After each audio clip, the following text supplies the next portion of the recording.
حضرت شیر خدا کرم اللہ وجہ الکریم کی بارگاہ نور میں حضرت ابو جحیفہ آ گئے تو انہوں نے عدم توجہ کی بنا پر سب سے پہلے کہا یا خیر الناس بعد رسول اللہ. ابو جحیفہ نے کہا اے رسول اللہ صلی اللہ علیہ وسلم کے بعد سب سے بہترین بندے، آپ کو سلام ہو. اب حدیث کے لفظ سنو. حضرت مولا علی شیر خدا کرم اللہ وجہ الکریم کی ذات گرامی مہلن چپ ہو جا، مولا علی ہیں. اور جن بدبختوں کا عقیدہ ہے جن میں تفضیلی بھی شامل ہے، او جی بس مصلحت کی بنیاد پر آپ نے نہیں کہا. اور جو بندہ رج گیا پاؤنڈوں سے وہ بھی کہہ رہا ہے عاجزی سے کہہ دیا تھا، ساری زندگی اسی نام سے بندہ کھاتا رہے اور اب کہے عاجزی کی ہے.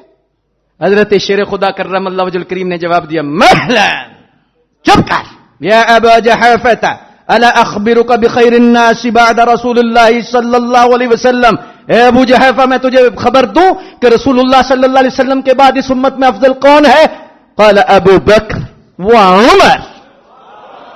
حضرت عمر فاروق رضی اللہ تعالیٰ کا نام لے کر اور حضرت ابو بکر پاک کا نام لے کر حضرت مولا علی شیر خدا نے ایک آگے سبق قیامت تک دے دیا. یا ابا جحیفہ لا یجتمع حبی و بغض ابی بکر و عمر فی قلب مومن.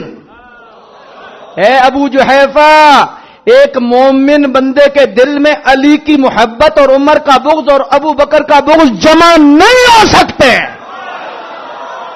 مولا کائنات نے فرمایا میری محبت ہو اور میرے ابو بکر کی نفرت ہو، میرے عمر کی نفرت ہو. میری محبت اور ان کی نفرت جمع نہیں ہو سکتے. وہ منہ مون ہو سکتا ہے مومن